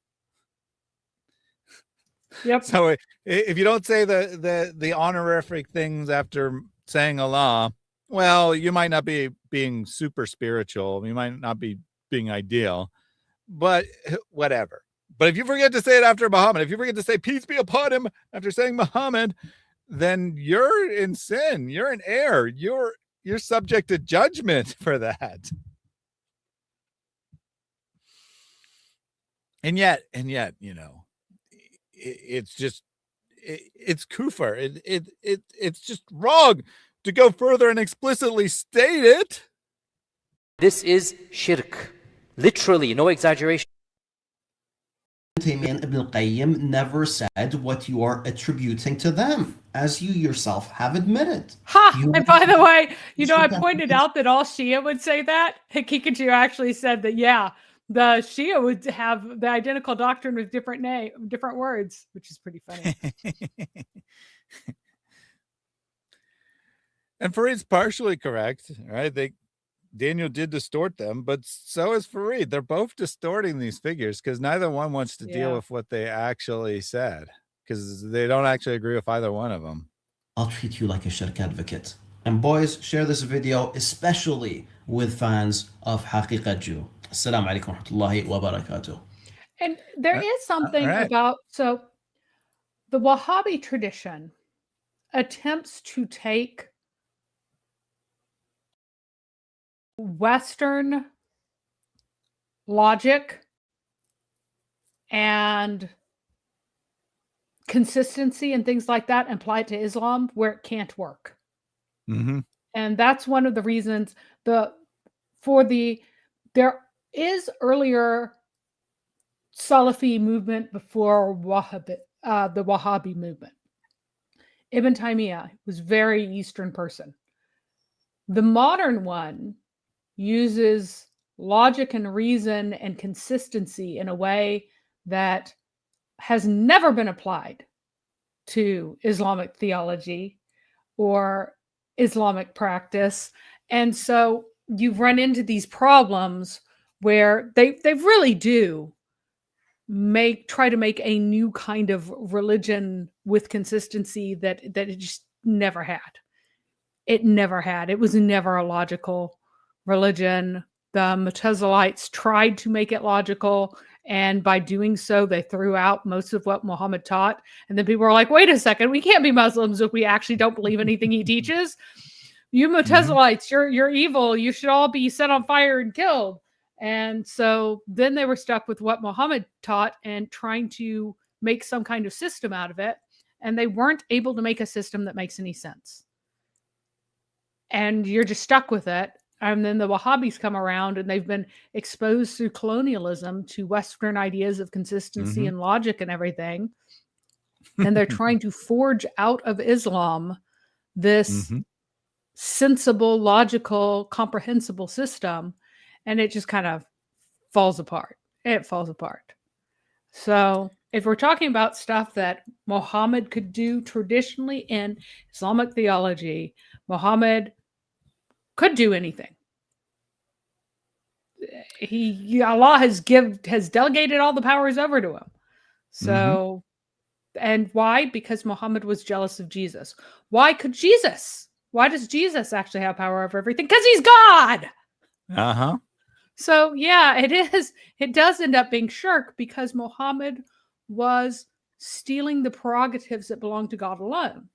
But Muhammad legitimately tried to steal prerogatives of God. So it is authentic Islam to believe these things. So it's just a mess. It's just a complete mess. In other words, they're both kind of right. They're both kind of right that some Muslims believe in polytheism, but they're both kind of wrong in saying that this is not true Islam, because it is, in fact, true Islam to believe in something resembling polytheism. And that's even ignoring the explicitly polytheistic elements that Muhammad brought in for other purposes, right? To try to appeal to people and around him and whatnot. Oh, you mean saying that his God is this pagan God Allah? You mean acknowledging the Baitul, the rock? Yeah. So. Indeed. It is interesting that there seems to be throughout the history of Islam, it goes through this cycle where starting with Muhammad, but then in a repeat where it's very literalistic understanding of the text. And then people realize, no, that's really stupid. We probably should think about this and come up with something better. And then they move more to a philosophical understanding of God. And then the cycle starts to reverse when people are like, wait a minute, we're moving far away from what Muhammad taught. We're moving far away from Islam. And then it comes full circle when they come back and they're hardline Salafis of today, where they're like, we got to take everything literally and believe all the nonsense that Muhammad believed to be true Muslims. It's almost like the system just doesn't work. It just doesn't work. It's incoherent no matter which portion of the cycle you're on. The answer, leave Islam. Don't be like Yasser Qadi and embrace postmodernism. Just leave Islam. You got a couple of super chats and such. Potato Sandwich became a supporter. They give a loan to Allah. What is the reward? The reward in this life is that the money will come back double. You give 100, 200 will come back. Sooner or later. Believe me. All money that is given for the sake of Allah, it comes back. And I'm sure that all of you have experienced. Potato Sandwich became a supporter. I've been a channel member before, of course. Probably was on a gifted and that expired. So now he became a channel member for himself. Thank you very much for that. Regular financial supporter. Just couldn't sign up as a supporter because he had a gifted. I think was probably the case there. Thank you for becoming an official member again. And Frog One Dog sending in 5 gifted. If you want your wealth to increase in this dunya, then give sadaqah more and more. Every single day, 2 angels come down. One of them is making dua for those who give. He says, Ya Allah, give those who give. Thank you very much for the 5 gifted there. Frog One said double potato sandwich for a potato sandwich, since his clip was double. You get double your money back. So he gets a double potato sandwich. I don't know if that means 2 potato sandwiches or a sandwich with 2 potatoes. Now, is it a potato sandwich with potato on the outside instead of the bread, or is it like a potato salad sandwich? That's the question. Good question. Frog One also pointed out hardline Salafis was immediately followed by, oh yeah, great timing on that one. Mad Monkey Seeds says Adam Seeker found another gem in mistranslation. Check it out. Does it have like mistranslation in the title or something? Because otherwise that's a little too vague for us to know where to look to find what you're talking about. I have found very many mistranslations because this is the dumbest. The translations are always they're insincere. That's all there is to it. They're deeply insincere. Potato Sandwich says it's up for interpretation how you make a potato sandwich. And Steven said it could be either or both. I don't know. I guess it could be both. Okay, so how about this? You take potato and you shred it. You wash the starch off to make it one of those really nice crumbly hash brown types. And then you make a hash brown bun out of it. Fry both sides really nicely. And then in the middle, let's see. Should it be more fried stuff? Maybe fried chicken with, why the heck not? Let's do a slaw type topping on it. How about that, guys? And if you're pickle folks, pickles would be good on that if you like pickles, because you've already got the slaw.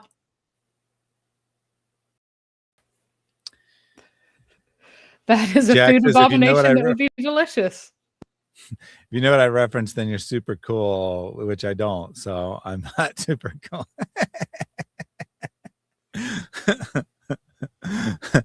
If you fry potatoes as bread, I thought you could make bread out of potatoes. I checked. You can indeed make bread out of potatoes. There's enough starch or whatever to hold them together. So you can just make actual bread out of potatoes. So you got lots of options here. Lots of options on how to make a potato sandwich.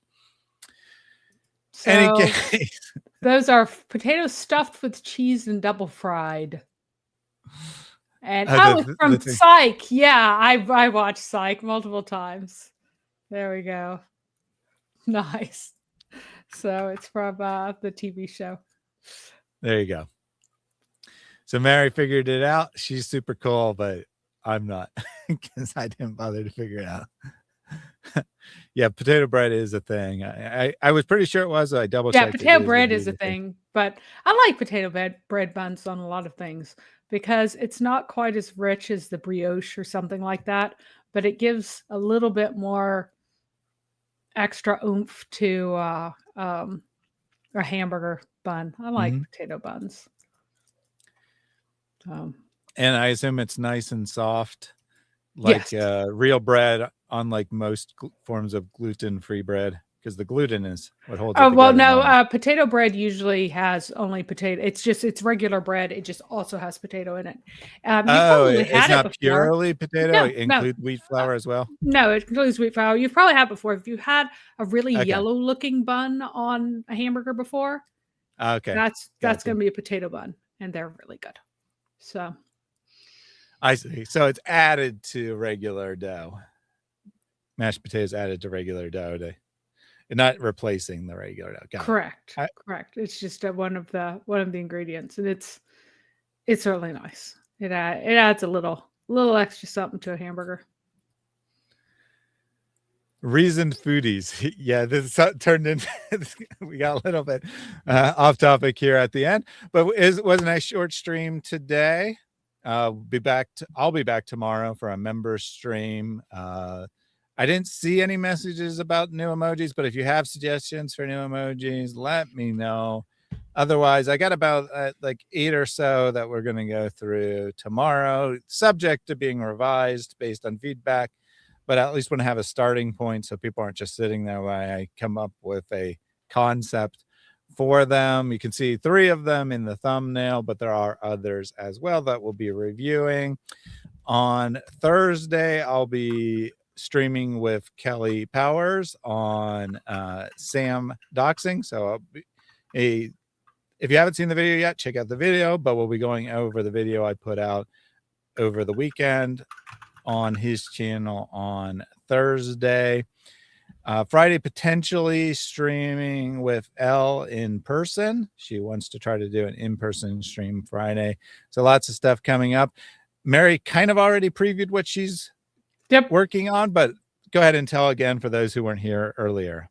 Yeah, I'm going to be talking about why it is that people are just confused about what makes sex right or wrong or wicked or good. And I'm going to address that, because especially the people who are criticizing David have the wonkiest view. Their arguments are such that the corollary of their argument is that if David were a little bit younger, it wouldn't have been a bad thing. That's the corollary of their arguments, which is insane. Or, you know, if like, say he was 21 and the girl is 18, that would also be fine. Yeah. Yeah. Very strange. All right. But I'll catch you guys later. Yep. Mad Monkey triggering happy birthday. And we'll wrap up in the traditional way with a prayer from Pastor Jake. Pray this ceaselessly. Lord Jesus Christ, Son of God, have mercy on me. Lord Jesus Christ, Son of God, have mercy on me. Lord Jesus Christ, Son of God, have mercy on me.